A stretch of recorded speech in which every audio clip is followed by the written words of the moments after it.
licensing and... Okay. Good morning, everyone. This is the meeting of the Licence and Safety Committee. I'm Eric Firth, Councillor Eric Firth. I'll be chairing this meeting today. Do you normally have introductions at this meeting, or do you steam ahead? We'll have introductions, please. Can we start with you, Councillor Sokal? Mohan Sokal, Green Edward Councillor. Alex Vickers, Crosslamore Netherton Councillor. Councillor Zarina Amin for Ash Brown. Councillor Tim Bamford from Demmerdale. Councillor Jane Ryler from Home Valley South. Councillor Paula Davis from Allenbury Ward. Councillor Ali Arshad of Heckman Wake. Andrew Marchington, one of the councillors for the Goka Ward. Fiona Goldsmith, Group Leader for Licensing. Jenny Bryce, Chairman Governance Officer. David Stickley, I'm the legal advisor to the committee. Thank you all. We'll now go to the item 2, minutes of the previous meeting. Can somebody move and second that, please? Moved and seconded. Item 3, declarations of interest. Chair, I'm a member of the West Yorkshire Services Committee. Well, I don't know actually, but if it's relevant, just make a note of it. Councillor Sokal? None, Chair.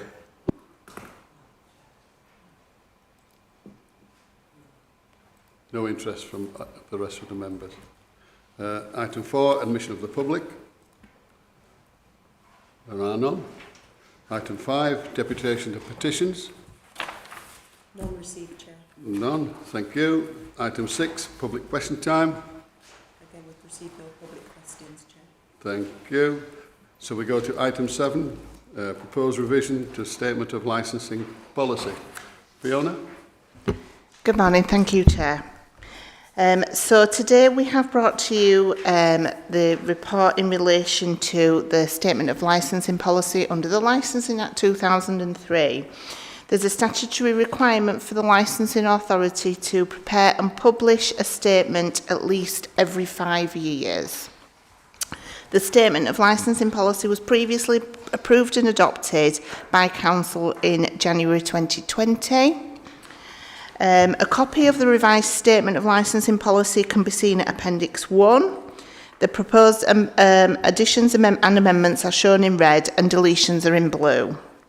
The amendments to the policy reflect the amendments in relation to the Secretary of State guidance issued under Section 182 of the Licensing Act 2003.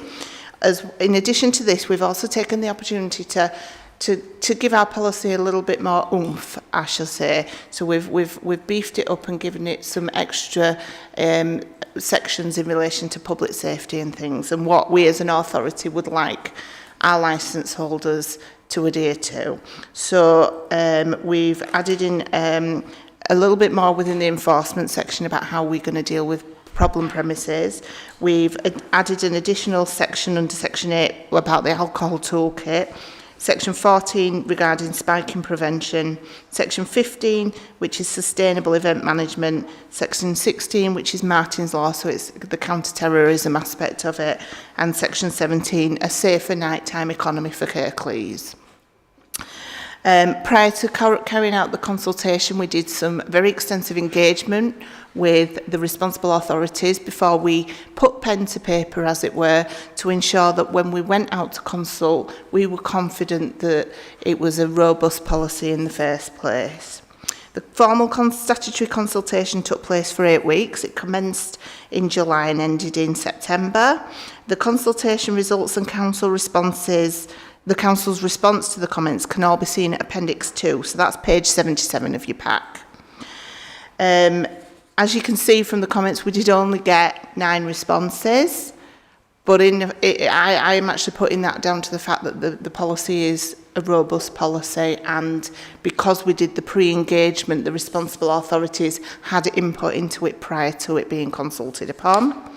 If it's of any consolation as well, the previous one only received 7 responses, so we've done a little bit better than last time.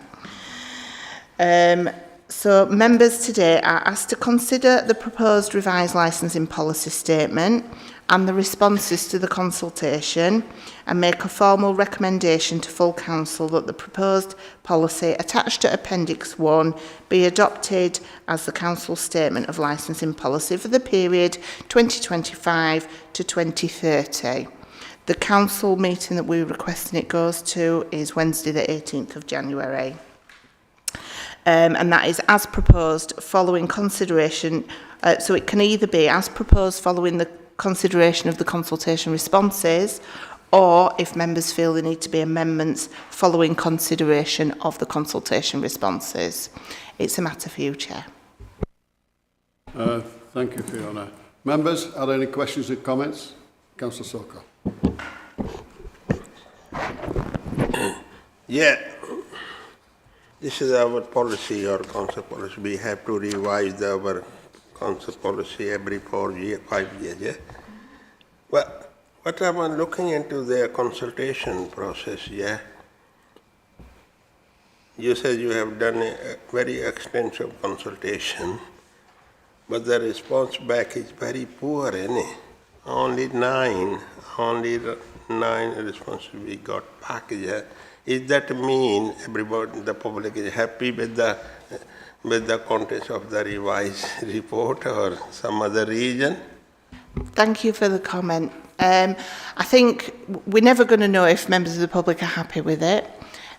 One thing I can say, in relation to the next item actually that we're bringing, when we went out to consult on this, we actually ran 2 consultations alongside each other, and we consulted the same people, and it was all the same, and we received a lot more responses to the other one, and that both had the links to both for all the correspondence that went out. We know that people viewed it, but they didn't make comments particularly on it, and I think I'm taking it that those that did view it were quite happy with the contents of it. We'll never know if people looked at it or just didn't comment because they didn't want to. Unfortunately, we can't do much more, but we went above and beyond what the statutory requirement is for it. Can I ask you how you carried out the consultations? So how did you reach out to residents to do that consultation? Yeah, so the statutory required consultation, so in relation to it, we have to consult with the Chief Officer of Police by law, we have to consult with the Fire and Rescue Authority, we have to consult with every local authority's Director of Public Health, and we have to consult with persons or bodies or representatives for the premise licence holders, the club premise certificate holders, and persons or bodies representative of business and residents within the area. So to do that, we wrote out to every single licence holder, current licence holder, so everybody that holds a licence under the Licensing Act received written correspondence from us. We also had our comms were advertising it through the social media, and the links were all on the council's website.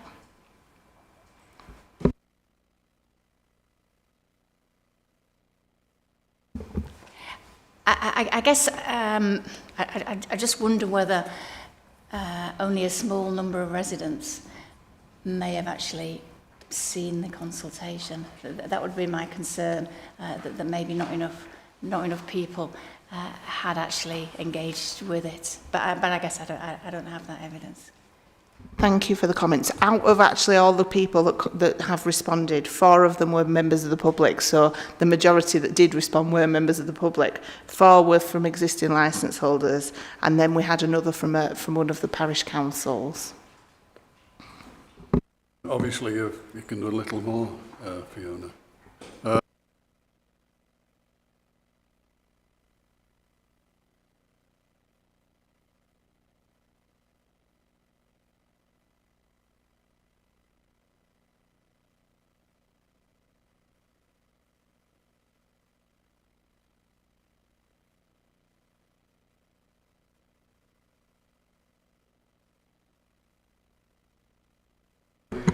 second item in the... Eric, sorry. I am really struggling to hear this morning, so can I just request people use the mic? If people are not using the microphones, I cannot hear what's being said. So, sorry. Can you hear me, Andrew? When you use your microphone, Eric, but when you don't use your microphone, I'm really struggling. Well, especially because I've got these... In fact, it's worse because of this block any background sound. So, just for clarity, you do realise that that's been moved, seconded and approved. I picked up what was going on, but it's just difficult to... So it's the detail. Okay. I'm fine, yeah, of course, yeah. Okay. I put my hand up, so it's all right. So we move to the next item Yeah, thank on the agenda. Fiona. Thank you, Chair. So the second item that I've brought for your consideration today is in relation to the cumulative impact assessment policy. So at the meeting of the Licensing Safety Committee on Wednesday the 19th of July 2023, members were asked to consider the information presented to them in the report, whether they felt there was sufficient evidence for us as a licensing authority to go out to consult on the proposal for a cumulative impact assessment within the boundaries. We've used the ring roads of both of Huddersfield and Dewsbury Town Centre. So for clarification, cumulative impact, what is it? It's basically the potential impact on the promotion of one or more of the licensing objectives on a significant number of licensed premises concentrated in one area. From the information that we received back from the police, the evidence that we got, it was deemed that a lot of the issues we were faced with were due to off licenses as opposed to your pubs, your nightclubs, things like that. The antisocial behaviour and the crime statistics supported it being in relation to the premises with off sales only. So we've been out to consult, and prior to that, working with colleagues in public health and the police, we found there was indicative evidence to support that there were offences linked to the sale of alcohol within both areas. The data can be seen at Appendix 1 for members, and that's page 89. Members then requested that we go out to consult, which we have done. As I previously said, we actually ran this consultation alongside that of the Licensing Act policy. The reason for this is, even though they are two separate policies, you will have noted within the Licensing Act policy there is a blank section relating to the cumulative impact policy, because if it were to be adopted, we would complete that and refer people to the cumulative impact policy. If it isn't adopted, we would then say we have considered one and we're not going to have one, but we will keep it under review. So the decision to introduce a cumulative impact assessment isn't purely based on the hard data from the police. There is a requirement for us to get opinions based on perception and public views, which is why we went out to consult. You can see from the comments in the consultation responses at Appendix 2 for members, it's page 93 of your pack. There's strong views from the respondents relating to cumulative impact of premises with off sales within both areas. So the draft cumulative impact assessment that has been completed can be seen at Appendix 3, which is page 107 of your pack. So for members today, there are a few options for you to consider. So I'll read them slowly and then you can have a discussion regarding that. So having considered the supporting data and the consultation results and the responses, members are now asked to consider the introduction of a cumulative impact assessment in both Huddersfield and Dewsbury town centres, and that is specifically within the ring roads of both town centres, and recommend it to full council for adoption. And we're requesting that it goes to full council on Wednesday the 18th of January if members are minded to go down that route. Members can resolve to introduce a cumulative impact assessment in both Dewsbury and Huddersfield town centres for premises with off sales only. Members can introduce a cumulative impact assessment in just Huddersfield town centre for premises with off sales only. Members can introduce a cumulative impact assessment in Dewsbury Town Centre for premises with off sales only, or members couldn't make the decision and resolve that they don't want to introduce a cumulative impact assessment within Kirklees, and therefore there wouldn't be the need to refer on to full council. It's a matter for you, Chair.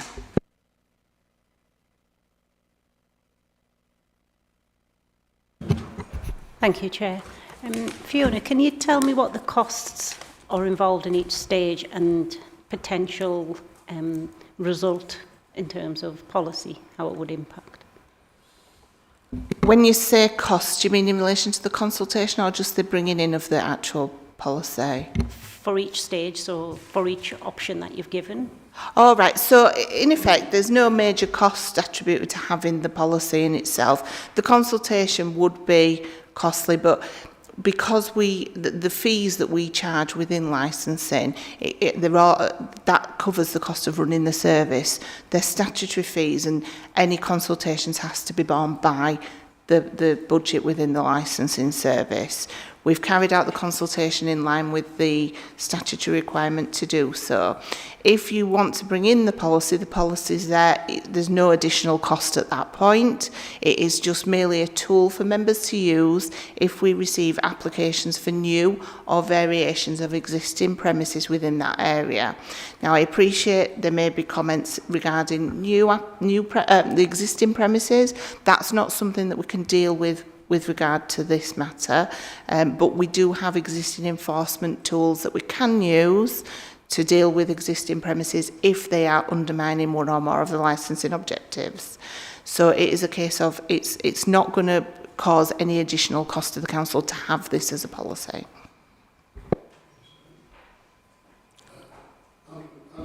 Yeah.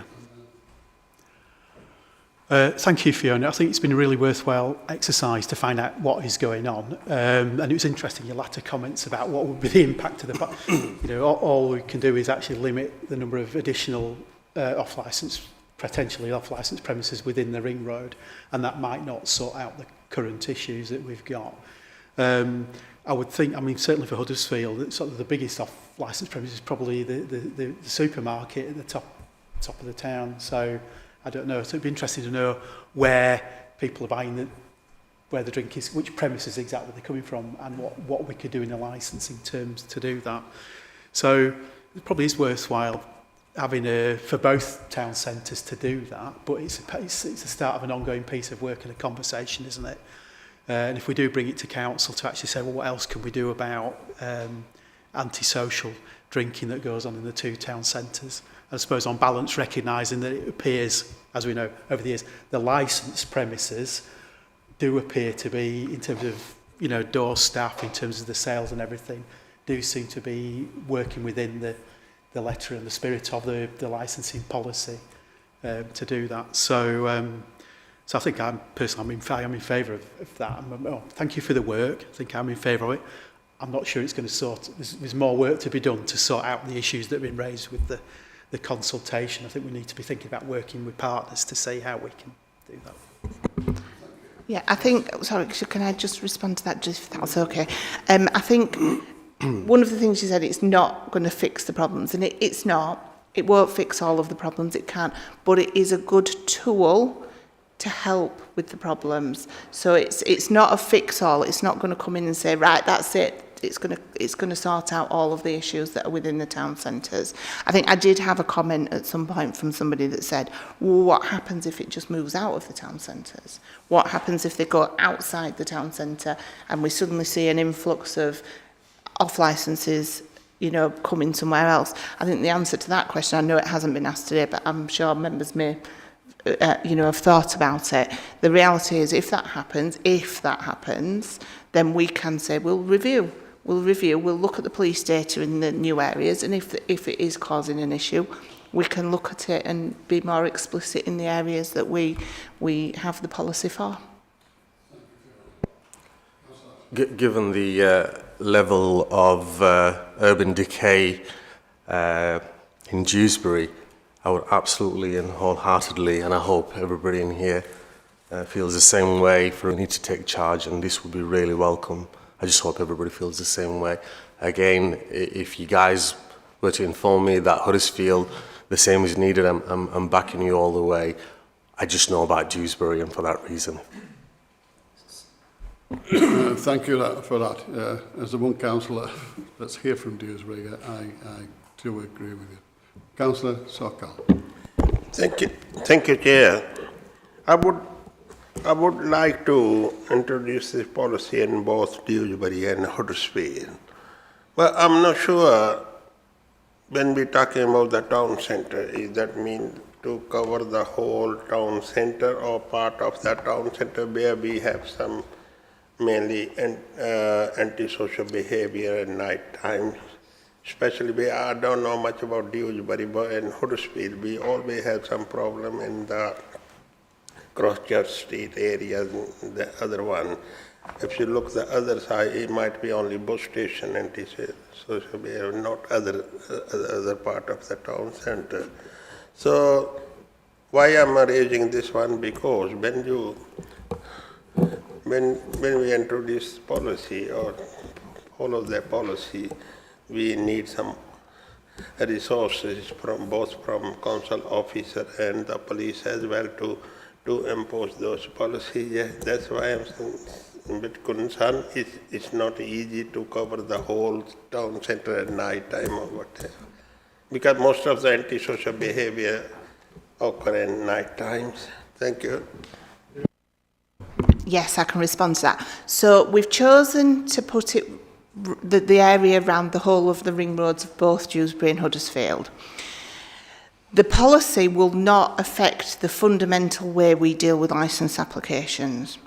So if a licence application comes in and the operating schedule, so that's the list of the proposed conditions the applicant puts forward, when we've considered that operating schedule and the police have considered the operating schedule and the application, if it is deemed it doesn't fall within one of those specific sort of catchments within the town centres that are causing the most issues, they won't actually submit an objection, or as a licensing authority, we won't submit an objection, which means it won't go to members for a decision. It will just be granted as would any other application. It's for those applications that come in that we do feel are within that scope of the cumulative impact assessment policy, and we would look at it and say this is going to cause issues, and when it goes to when a representation is received, it will go to a hearing, and at that point members on the hearing can say we've got these objections, there is a concern about it undermining, we'll say, the crime and disorder licence objective, because I think that's the most apt for this, and we've got a policy now that says we've got a little bit more strength in saying we don't want it, because we've got a policy that says we've already got 2 on that street, there's already issues with antisocial behaviour on that street, therefore as we've got this cumulative impact assessment, we are now going to refuse it because an additional one's going to make things worse. So it's not going to fundamentally change the way we do it, and I appreciate that there may be streets or some areas within the ring road where it isn't so much of a problem, and at that point a decision will be made whether representations will be submitted or not, and if it's not affected and we don't believe it's going to cause a problem, it'll just go through the normal process.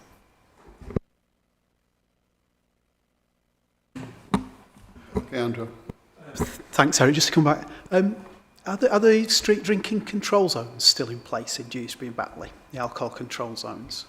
Are you in reference to the PSPOs, the Public Space Protection Orders? That's yeah. Yes, so the existing PSPOs are still in place, and work is ongoing at the moment to introduce not new PSPOs, but again, revised PSPOs. I think it's still currently going through the process. I don't believe that it's been formally adopted at this moment in time.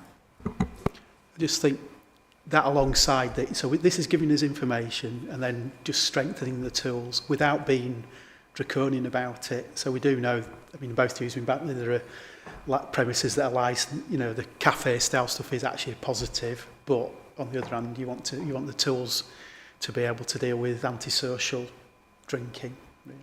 the minority of antisocial drinking. Yeah. Thank you, Andrew. In effect, this gives us another tool to address the antisocial behaviour. That's all it is. You want to come in?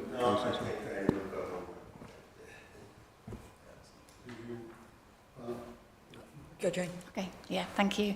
I would say that I think this is a very good idea because none of these places operate on their own, and clearly that there is a cumulative effect.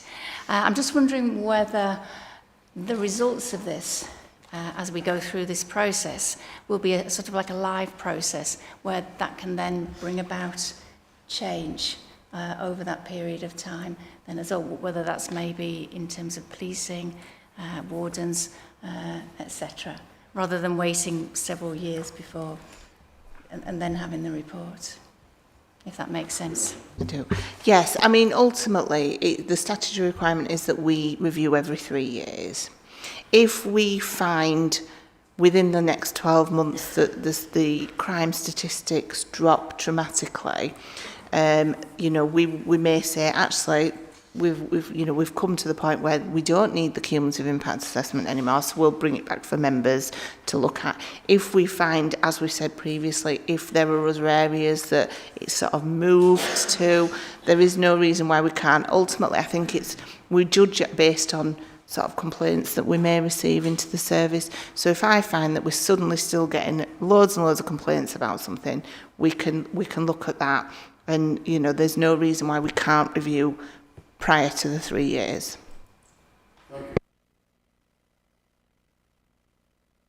Any other questions or comments? Off. Thank you, Chair. Just a question for me is, just if we have the impact within the ring roads themselves in both areas, do we run the risk of just forcing applications just the other side of the ring road, so we end up with like a donut effect of concentrated, you know, they're literally just across the road, concentrated areas and sales areas? I think that's something that has been brought up before. What if they just move out of the area? Well, ultimately, we will know that there's issues because we'll start getting the complaints. Police will get the calls to service. And at that point, again, we can say, I think we need to review this now because it's had a negative impact on another area, and we need to review it and be more explicit in the areas that we are choosing to have an assessment in.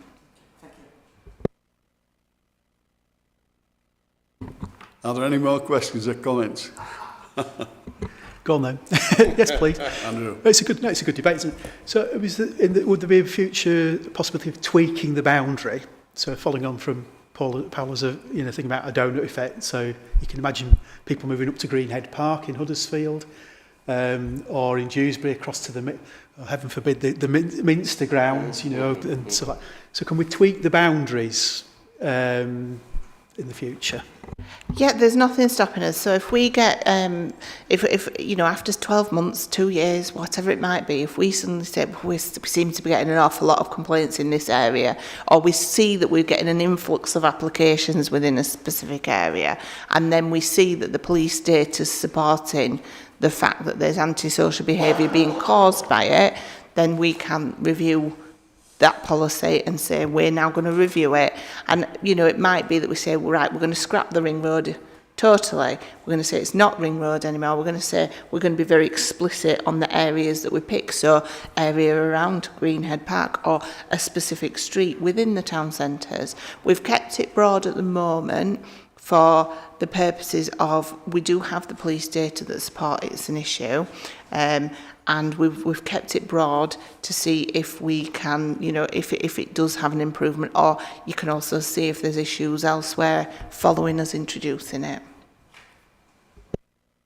Thank you, Fiona. As I see it, it's a relatively light touch without being draconian in an attempt to resolve this situation both in Huddersfield and Dewsbury.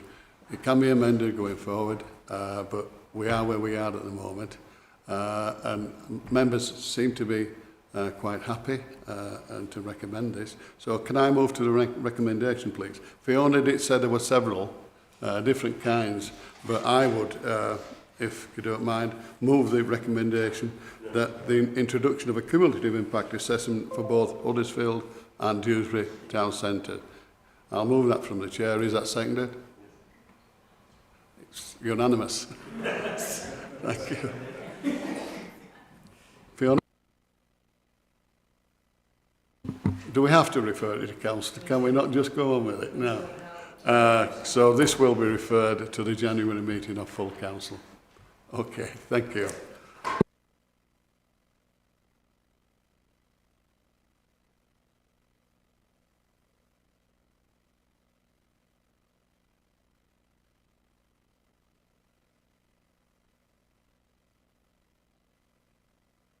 Thank you very much, Chair. So this is a report that I bring to members every 6 months.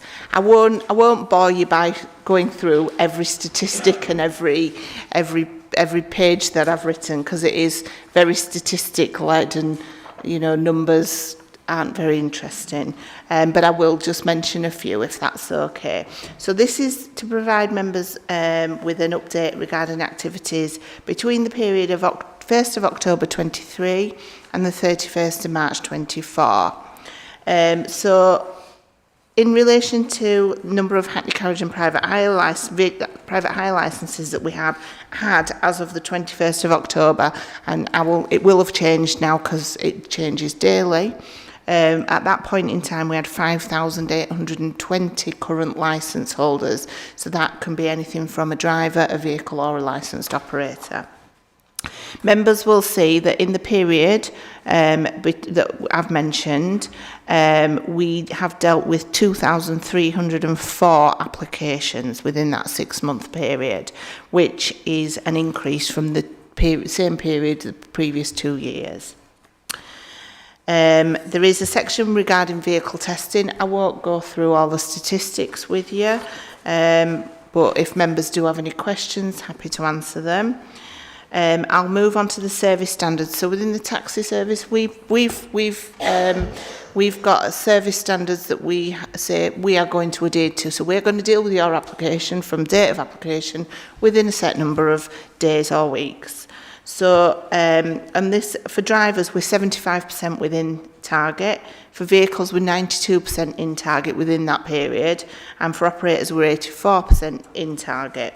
Members will note the previous 6 months to that, we were only 32% in target for drivers, 85 for vehicles and 48 for operators. So we have improved our customer service quite considerably. And I am hoping, and I'm very confident that when I bring the next report, it will be an even higher percentage because we are comfortably on top of the applications now. Members will note at Table A under 2.9 of the report, which is page 131, it starts the table in relation to the delegated decisions that have been made in that 6-month period. So these are decisions that are made by me under delegation from yourselves on whether taxi drivers or licensed drivers remain fit to hold their licences, or if it's a new applicant, if they are fit to gain a licence with us. I won't go through them all, but again, if members have any questions about them, please let me know. Councillor Sokal?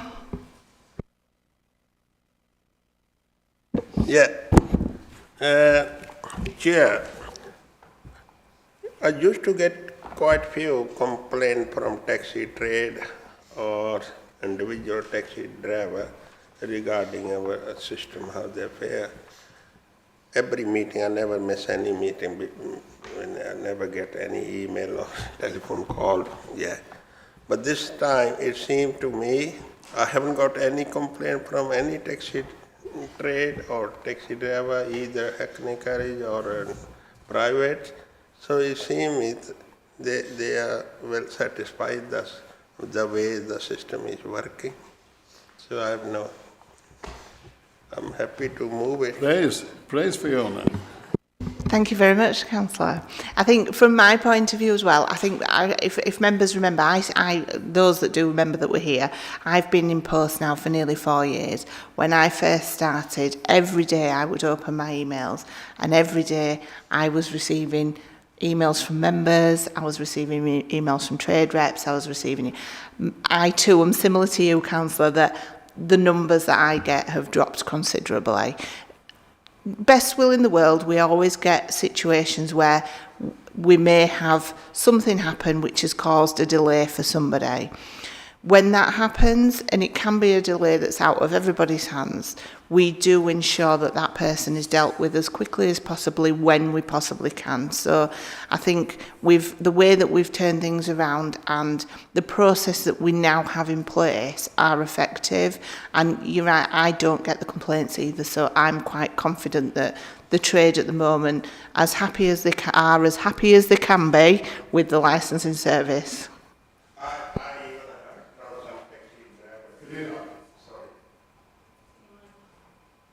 Sorry. I heard from even some taxi drivers, since you took over this job, they have a lot of praise for you.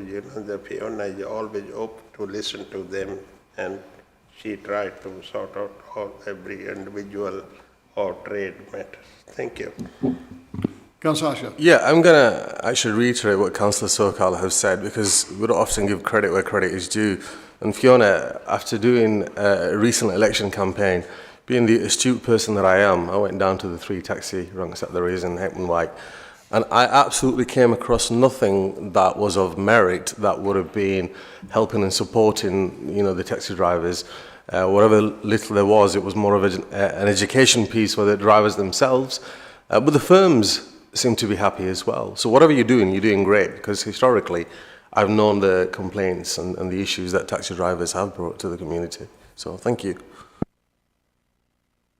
Are there any more questions or comments? Councillor Martin. It's good to hear feedback from the 2 councillors and from Fiona about that. But I mean, just looking at the information, what I think, again, to reiterate, it's a very small number of people whose licences are revoked or refused. So, and that we need to say that it's to all of our benefit, including the industry, to make sure that this is done properly, and people who shouldn't be licensing vehicles are not doing that. But looking at the data in front of that, there's that mixture of, I've noticed a number of grant with warning. So again, it sounds like we're looking at the individual circumstances are looked at, and where appropriate, a licence is granted with appropriate feedback to the licence applicant or owner. But also in some circumstances where a licence is refused or revoked because that's absolutely the right thing to do. So it's that we see that in the data as well, small numbers of people, but also balancing your responses to that, Fiona, or the services' responses. I don't think it's fair to put everything at burden on you, because it's delegated, you're exercising that authority on our behalf, which is really appreciated. Thank you. Thank you, Andrew. Fiona, from what I can see and can hear, the members are actually delighted with the way the licensing team is functioning. And so can I commend you and your team on behalf of all the members here and the efficient way you're running it. And Merry Christmas to them all. And members, can we note this report? All in favour? Unanimous. Thank you. Meeting closed. And a Merry Christmas to you all. And our viewers.